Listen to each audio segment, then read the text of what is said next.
¿qué tal? Muy buenas. Bienvenidos a media hora más de Agile Coffee, el espacio donde hablamos de agilidad y derivados, aquí con mi amigo Jorge Muria, desde esa oficina super fashion, pero que me parece leer Failure o algo así de fondo. ¿Qué tal, Jorge? ¿Cómo estás? Muy bien, muy buenas tardes. De aquí invitar a todos a que se conecten por Twitch o ver el vídeo. Así, no, aparte de mi background que va cambiando cada semana, yo creo que es interesante que nos vea en real life, no solo las voces. Bueno, de vez en cuando. No sé yo si valemos tanto la pena en vivo, pero bueno. El que os habla desde Barcelona, Fernando Sánchez, encantadísimo de estar aquí, media hora más, a cumplir con nuestro deber de escuchar a nuestra audiencia, a nuestra comunidad, la del Discord, a CEOs del Discord, a esas personitas que siempre están ahí dándonos ideas y preguntándonos por cosas, incluso compartiendo sus propias experiencias. El tema de hoy, al que le he dado así un giro en el título, luego Jorge no sé cómo de acuerdo estará, pero yo en el título le he puesto el puesto que no tenía sentido, que queda así como muy bonito, pero todo esto va sobre si hacen falta, es un tema que Culo Extremo nos proponía hace ya semanas y se había quedado dormido hasta hoy, si hacen falta en el ecosistema esas empresas que sobreescalan o que escalan mal. Y añadía, hace unas semanas cuando lo propuso, que en su caso le ha venido muy bien en su carrera, estas empresas que sobreescalaban y que ha sentido en propias carnes que no había sido rentable algunas veces y que no era por su culpa, sino porque el rol que estaba ejecutando no tenía sentido o los objetivos no estaban claros y eran imposibles seguirlos, pero que le fue guay, además usa la palabra guay, le fue guay en parte, porque, bueno, yo para el puesto valgo, pero es que es el puesto el que no tiene sentido, ¿no? Y acababa redondeando el comentario diciendo, igual hacen falta startups o empresas fallidas para que haya startups o empresas exitosas. Entonces, este es el tema. Muchísimas gracias. Y yo quiero decir que hay un poquito de trampa aquí por una cosa. Y luego te doy el paso para que me lo enlaces con el manifiesto. Claro, toda esta historia es identificable a pasado. Esto lo diagnosticamos a posteriori, ¿no? El identificarlo en el momento en que está sucediendo es dificilísimo, ¿no? Porque ¿quién decide que una empresa está escalando mal y cuándo? Pero bueno, empresas que escalan mal y cuándo, Jorge, esto como enlaza en el manifiesto, que ya tienes cara de Dios mío en la que me estoy metiendo. A ver, ya te he comentado que quizás no es el encaje perfecto. Para mí sí que encaja, pero hay que entenderlo bien. Es el principio de la simplicidad o el arte de maximizar la cantidad de trabajo no realizado, es esencial. Porque a la hora de escalar siempre quieres añadir más y más y más sin realmente identificar hasta dónde, ¿no? Que hablaremos hoy del concepto de market fit, pero es muy importante conocer realmente el límite y para qué escalar, ¿no? Entonces, la simplicidad para mí aquí es clave. Sabes que es una de mis partes favoritas de todo el manifiesto y totalmente. Sí que me gustaría decir que cuando hablamos de, es que las empresas que sobreescalan mal, me gustaría diferenciar dos fenómenos. Uno es el sobreescalar en cantidad, crecer demasiado rápido, contratar más de lo sostenible, ¿no? Del año pasado éramos 30 y este año somos 400. Y dices, bueno, ¿y esto cómo lo vas a digerir, ¿no? De pasar de 30 a 400 en un año. Y luego está el sobreescalar en estructura, crear roles que igual no tienen tanto sentido, objetivos difusos, empezar a poner capas de management que igual no tienen ninguna función real. El caso de nuestra audiencia es el segundo. La persona que nos pasa el tema es completamente válida para el puesto, es el puesto el que no tiene sentido. Las dos cosas quizás están relacionadas, pero no son idénticas y el diagnóstico igual cambia según de qué parte hablemos. Sí, obviamente. A ver, del primer tipo era precisamente al que me refería cuando hablaba de la simplicidad, ¿no? De no escalar más de lo necesario sino entender qué nos pide el mercado y cómo podemos responder a ese mercado, ¿no? Y aquí el concepto de Product Market Fit es uno que lo hizo muy famoso Mark Anderson, que fue el cofundador de Netscape, y que hablaba que cuando no has llegado al Market Fit, los clientes no están realmente obteniendo valor del producto, ¿no? Que no se expande, no crece rápido, el producto no encaja, ¿no? A nivel de reseñas, a nivel de feedback. Pero cuando sí se consigue, lo que fabricas, lo que haces enseguida es consumido, ¿no?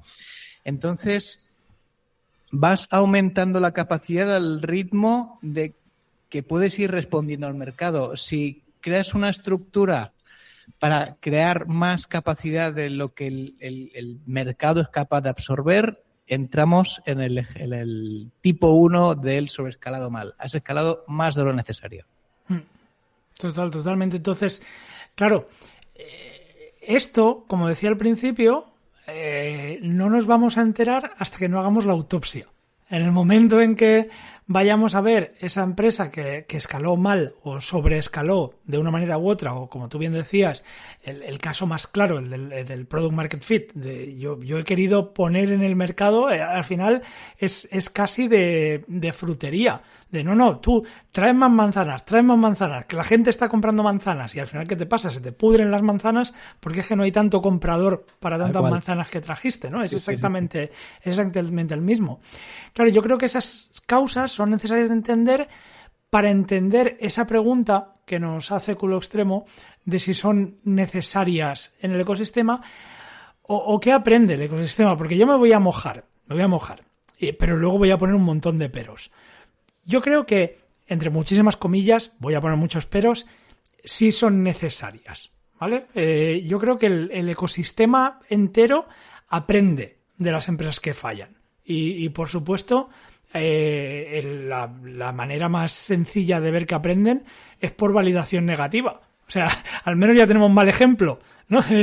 Ya sabemos algún camino que tomar que no es el correcto sin tener que recorrerlo. El fracaso ajeno es información para el ecosistema. Luego también la manera en que eso redistribuye el talento. La gente que sale de una empresa que sobrescaló mal, pues lleva con ellos pues saber experiencial, ya sea lo que no funciona, ya sea cosas que sí que han aprendido ahí, llevan saber que se va a parar a otras organizaciones. Pero luego también está el tema de que puede que se abran nichos, ¿no? Porque las empresas que sobrescalan, fallan y se van, dejan un mercado libre que igual es para otros y a veces es el único modo en que ciertos nichos se van liberando, ¿no? Y tenemos temas, pues bueno, lo audiovisual ha pasado 1.000 millones de veces. Esto, Joseph Schumpeter, un economista, allá por los años 40, en Capitalismo, Socialismo y Democracia, vaya título para un libro, le llamó destrucción creativa, que es que al final la innovación está eliminando estructuras económicas obsoletas para dejar espacio para otras nuevas, ¿no? Sí, es precisamente, Fernando, el Schumpeter, ¿no? El que hablaba del concepto de compost, ¿no? Del ecosistema como compost, que cuando las empresas mueren liberan recursos, entre comillas, ¿no? Para que otras empresas puedan fagotizarlos o puedan usarlos. Lo que sí que estaría bien es, hay empresas que sobrescalan. Hemos dicho que sobrescalan mal de dos maneras, o creando roles y estructura que no era realmente necesaria, o que no era clara, o que no sabían para qué la querían realmente, o simplemente porque piensan que pueden crecer más y empiezan a escalar y llegan a ese momento en que no hay encaje entre el mercado y su producto. Y entonces mueren y dejan malos ejemplos, dejan talento trabajado, abren nichos para que otras las aprovechen. Yo decía que esto lo acepto, pero parcialmente, porque hay como una primera grieta. Este aprendizaje ecosistémico, vamos a llamarle, es real, pero ¿quién aprende realmente, ¿no? Es las siguientes empresas, son los inversores, son los consultores que están escribiendo el postmortem, ¿no? La gente de Deloitte y de PricewaterhouseCoopers que están escribiendo el caso de esto. Es un aprendizaje muy, muy abstracto. Y los trabajadores lo pagan en concreto, porque ahí hay cosas. Sí, precisamente hay un coste económico, obviamente, inversores que pierden dinero, el propio creador, ¿no? o el impulsor de la empresa puede haber perdido también mucho por el camino, obviamente. y poco se habla de esa salud mental de los trabajadores que lo han vivido desde dentro, que han vivido este crecimiento, en esta empresa lo vamos a petar, vamos a ser todos socios, tener acciones y bueno, y irnos a... ¿A dónde nos vamos a ir? ¿A dónde? Te estabas metiendo ahí en el agujero, te veía y digo... donde prefiero no entrar. Pero vamos, saben imágenes tipo el lobo de Wall Street, ¿no? Que lo vamos a petar todos.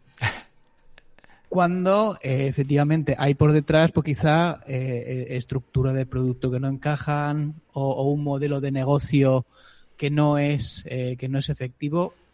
Y sí, a nivel económico afecta a inversores, pero todas estas personas con suerte aprenden, pero es que puede que acaben del mundo empresarial privado de desarrollo quemadísimos, ¿no? Yo tengo muchos ejemplos de amigos que dicen, no, es que el mundo del desarrollo de software es quemarte. Sí, yo conozco mucha gente que lo ha dejado y ha acabado haciendo otra cosa. Porque esa es la trampa de este argumento de ¿hacen falta a nivel ecosistema? Claro, la trampa del argumento ecosistémico es que nos ponemos a un nivel de abstracción donde el sufrimiento individual ha desaparecido.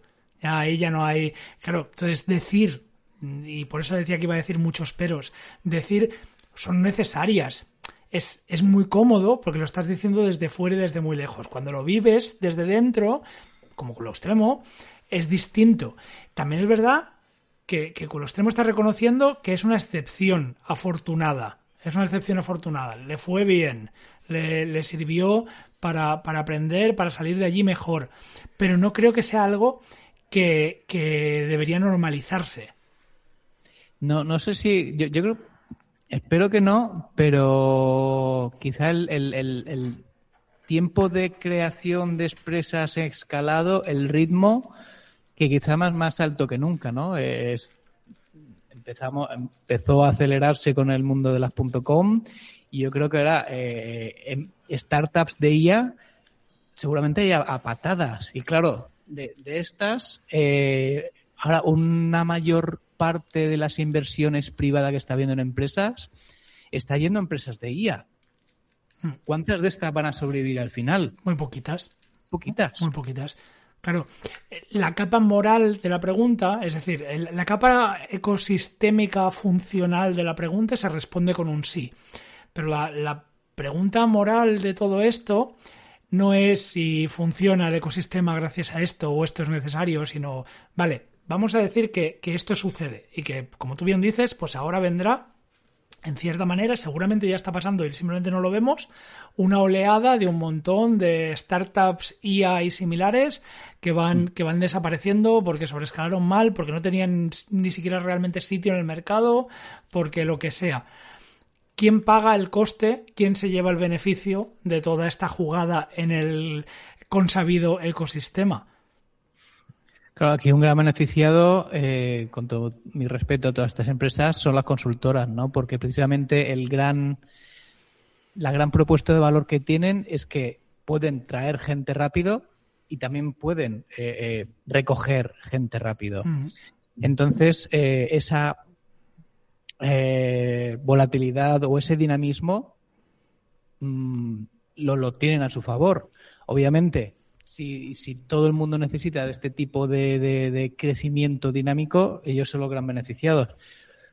Pero a coste, obviamente, de las empresas, de las personas que están dentro.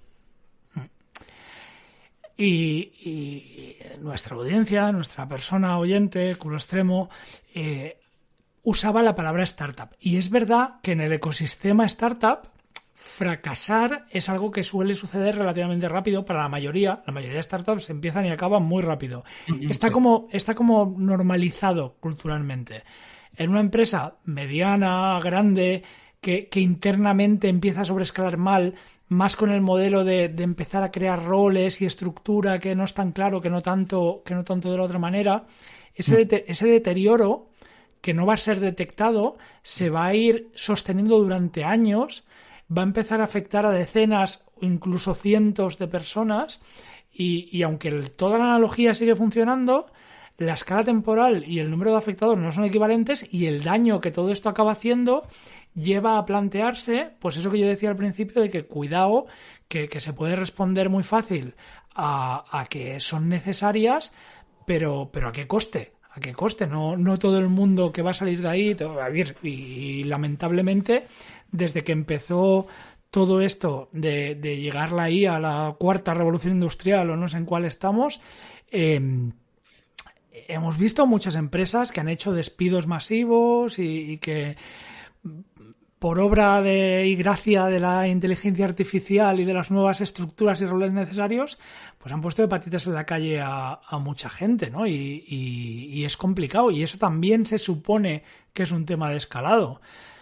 Esto sí, ¿cómo el lo impacto gestionas, cultural, ¿no? El contratar rápido y despedir aún más rápido, ¿no? Se crea un problema de seguridad psicológica muy grande cuando precisamente en un entorno en el que estás a gusto, en el que sabes que puedes durar muchos años, es donde mejor se produce. Sin embargo, esa volatilidad, ¿no? Hace que los entornos de trabajo sea, bueno, yo vivo el día a día, hago lo justo y ya veremos qué pasa mañana, porque crea un entorno completamente inestable.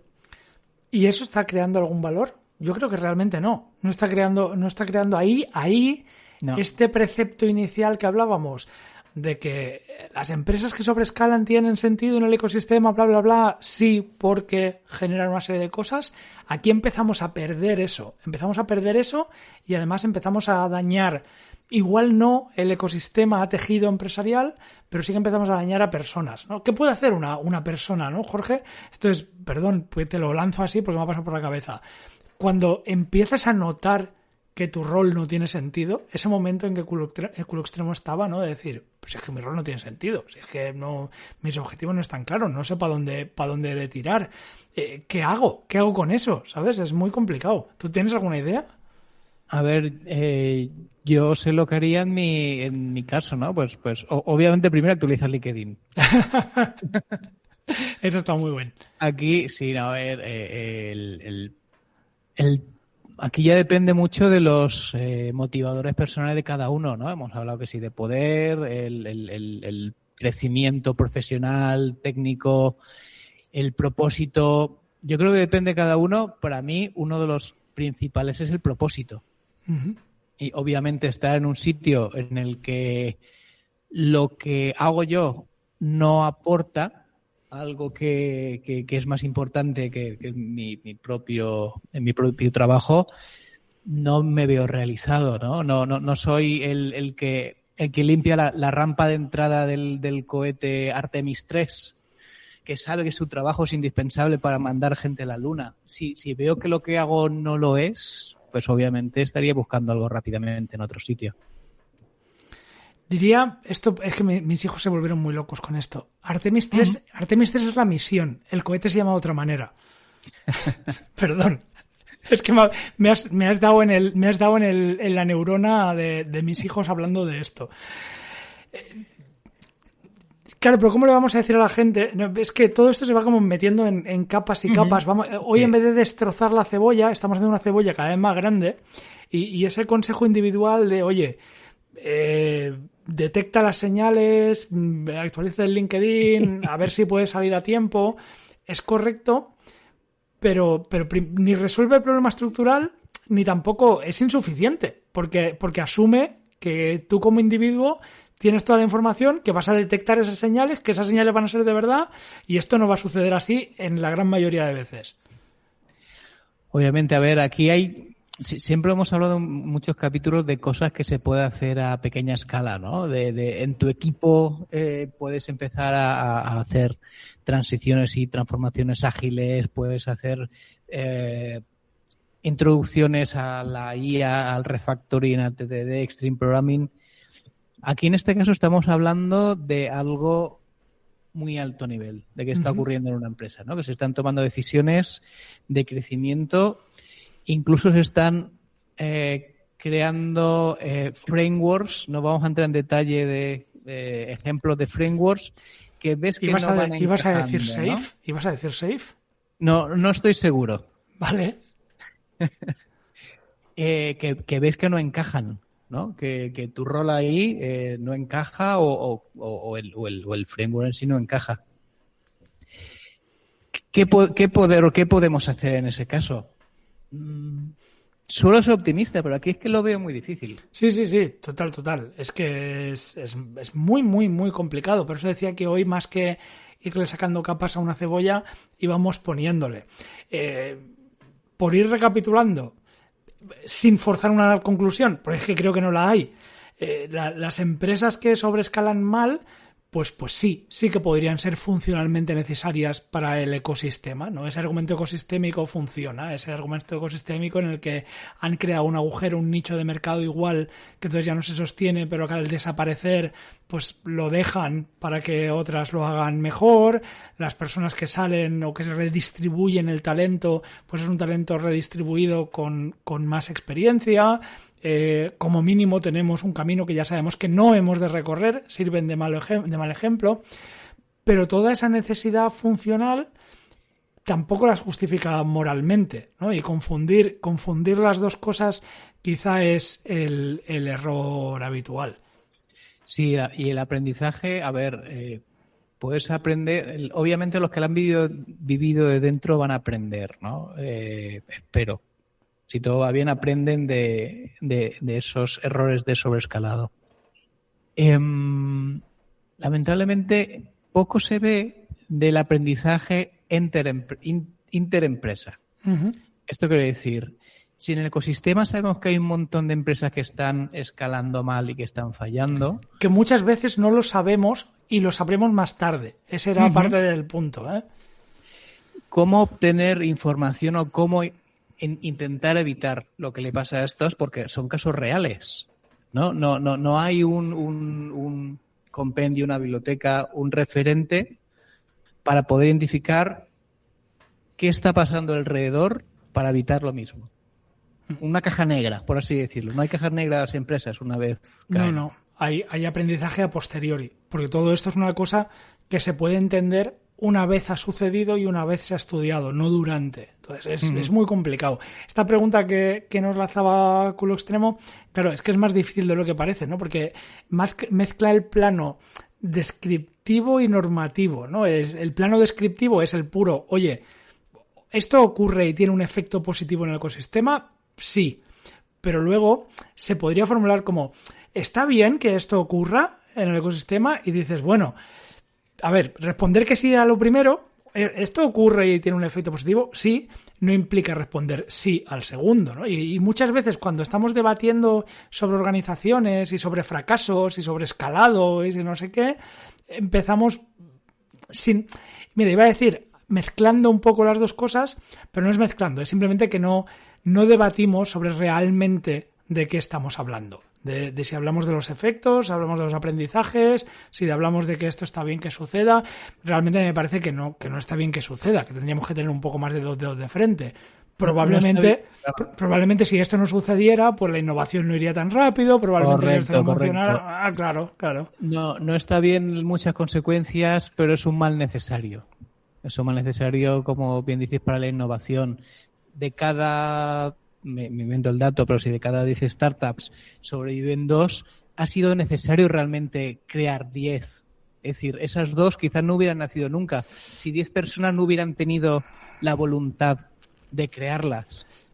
Claro, pero yo eso no lo sé. Necesitaría un estudio muchísimo más profundo para saber si eso realmente es así o no. Entonces, aquí creo que hoy, más que irle sacando capas a la cebolla y explicar, le hemos ido poniendo capas a la cebolla y complejizándolo, sobre todo, como decíamos al principio, para no decir sí y ya está, sino decir sí y muchísimos peros y muchísimas explicaciones de que los efectos que tiene puede ser que sean visibles y sean beneficiosos a nivel ecosistema, pero que no podemos jamás olvidar los efectos que tiene a nivel individual en un montón de personitas, y que el caso de nuestra persona oyente no es más que un caso que por suerte fue en positivo, ¿no? Cuando nos dice aquello que leí al principio y que vuelvo a él, ¿no? al texto, oye, me vino guay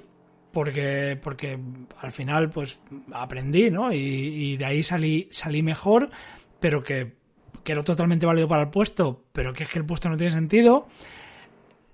Ojalá todos los problemas de sobreescalado fueran de este estilo. Sí, totalmente. Sí, porque la persona, eso, como hemos dicho bien, le afecta normalmente muy negativamente el que haya este crecimiento rápido y destrucción. Últimos minutitos, nos quedan 4 minutos y medio. ¿Algo que te hierva en el pecho o que te hayas dejado? No, el agradecer antes de terminar el programa a Culo Extremo por su tema.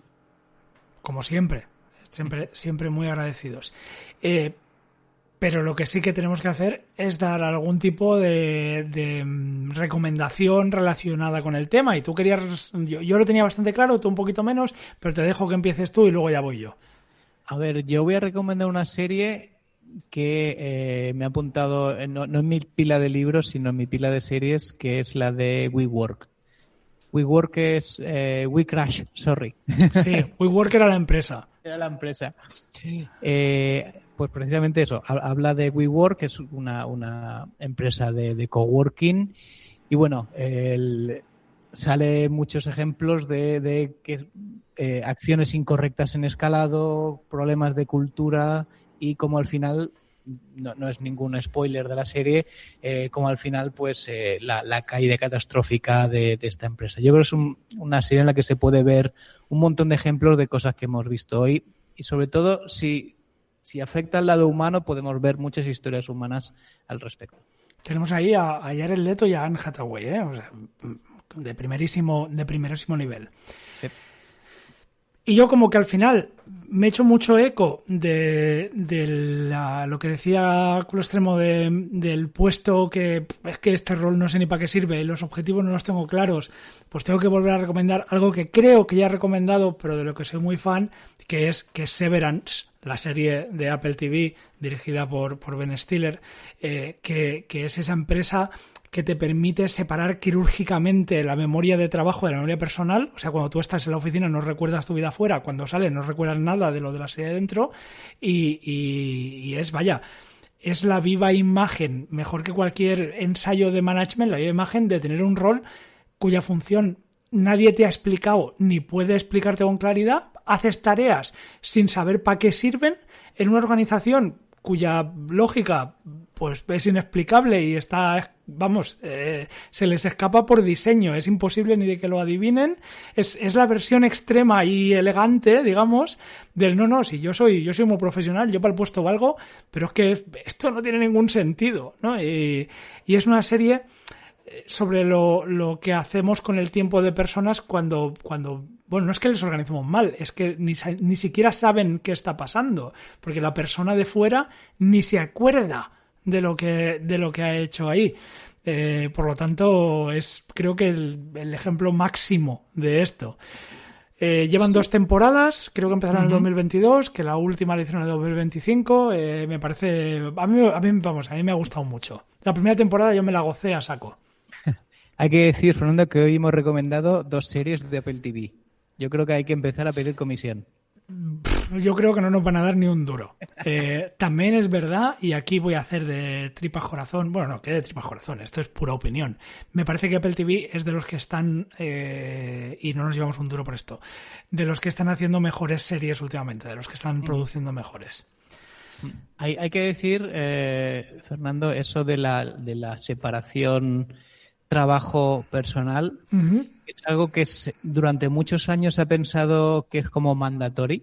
Sí. Pero no, es que no hay en el tiempo de trabajo no hay que hablar de familia, hay que ser profesional, hay que tal. Bullshit.